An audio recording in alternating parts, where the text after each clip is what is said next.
Qiniseko sokuthi kufanele sibe kule ndawo. Yebo baba, likhe ngigumbi besingakhuluma kulona ngaphandle kwaleli. Ungangena sihlale phansi.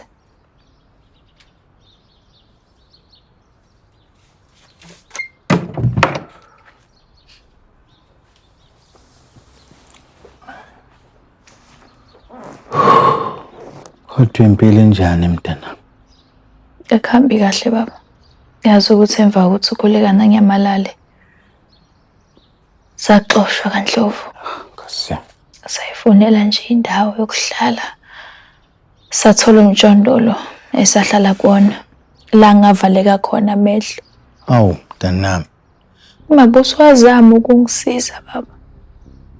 Samile umabuso ukungisiza kwasho ukuthi uManzi Manda akafuni. Wala waphetha. Emva kwesikhashana sabe sesithola ukuthi ukhulekane uthatha impilo yakhe. Kwafika umngcwabo wadlula. Angikwazanga ngisho ukumbona okugcina baba. Masiyongcela.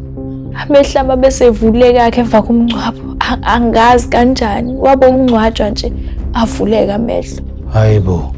Shomthembu bakuthakathini. Ngakho ngingafuni mina ukuhlala lana. Ngiphathekile kahle baba, ngisafuna ukuhlala la, ngisabela ngisho impilo ingane yami manje. Mntanami akulula kanjalo. Phela ushadile wena kwaMthembu. Ngiyacela Mhlulu ungangishila, ngiyacela. Ngiyafisa kwenzeke mntanami, kodwa masizokwenza asikwenze ngendlela efanele.